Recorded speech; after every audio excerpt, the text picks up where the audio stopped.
Gaming news! Gaming news! I don't know if you heard that. Gaming news. Gaming news. I feel like I'm going nuts. If we search gaming news, what the hell is happening in gaming news?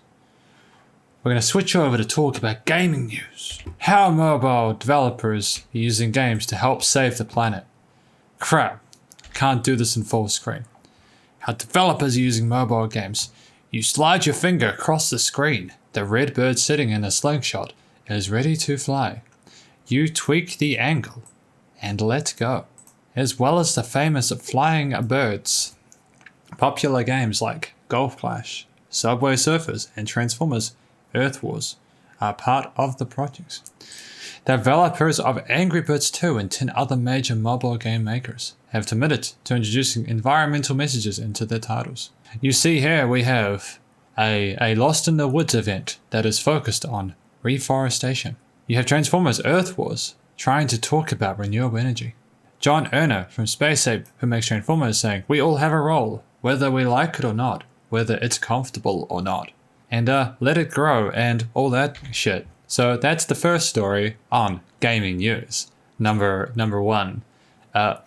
Retro gaming's misogyny is brought to light after a violent tragedy. Oh, this is a bit deep, isn't it? I don't know if this is... I'm not going to get monetized for this, am I? A retro game champion is suspected of killing an ex-girlfriend and then himself.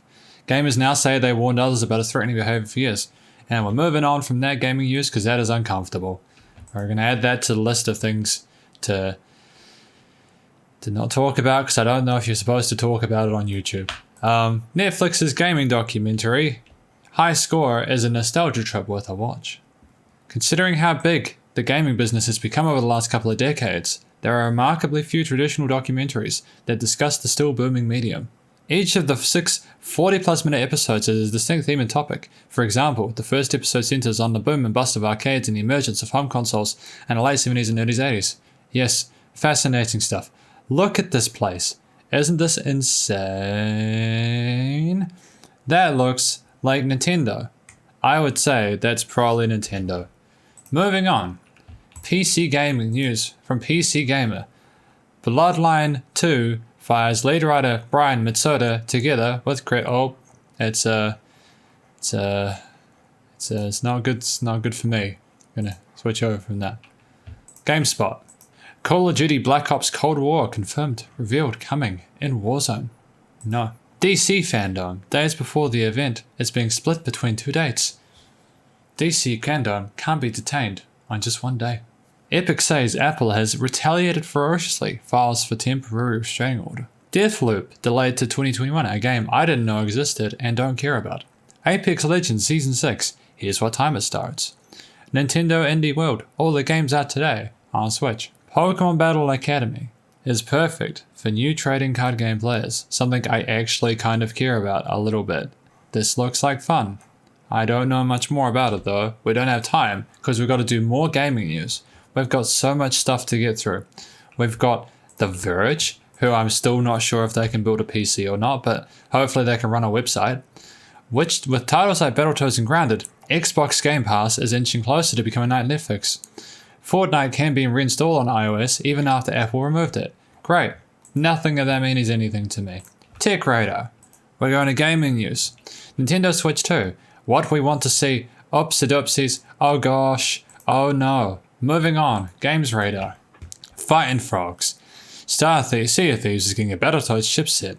Olivia Wilde is directing an untitled, female-centered Marvel movie, and it's probably Spider-Man. How Jimmy Palmiotti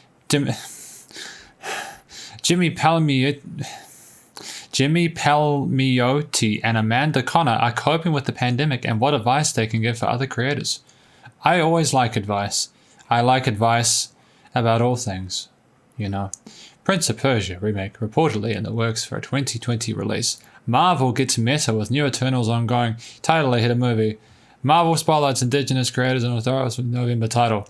Horizon Zero Dawn patch PC. 1 or 2 targets more frustrating crashes.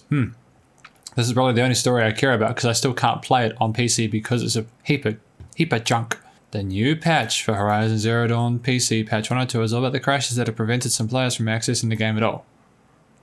Fixed an issue where some players would crash during the improved crash. You can now pre-order Zelda Skyward Sword on Switch even though it hasn't been announced yet. Boring. N4G. Hottest gaming news. Epic Games sued by Coral Castle Inc. Buckle up. Warner Bros. Games Montreal releases another Batman tease hinting Two-Face. Why the fuck has no one seen this next-gen martial arts game yet? Why the Australian Classification Board banned 3 no game, no life novels? Grab Remnant from the ashes while it's free. Why the fuck has this not seen this? This looks incredible. What the hell are we looking at here? Am I gonna get told off for this? Is the volume up full? I have so many questions. I don't even know what I'm doing. I'm just trying to make a video, you know? An Aero Grid. I can't play it. It's fine. No, nothing matters. I'm not grumpy or anything because the video wouldn't play when I'm trying to do a news video. News Hub. Microsoft Flight Simulator sets a mind-blowing high new bar.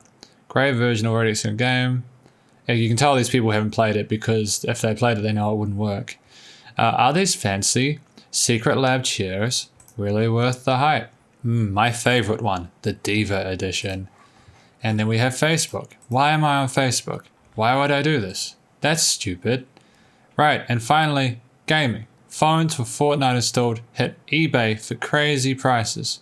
The Nintendo Switch heads to Brazil 3 years after initial launch because Bolsonaro. And finally, the last story, Paper Mario, the Origami Review, all heart. We're done. That was gaming news. Bye.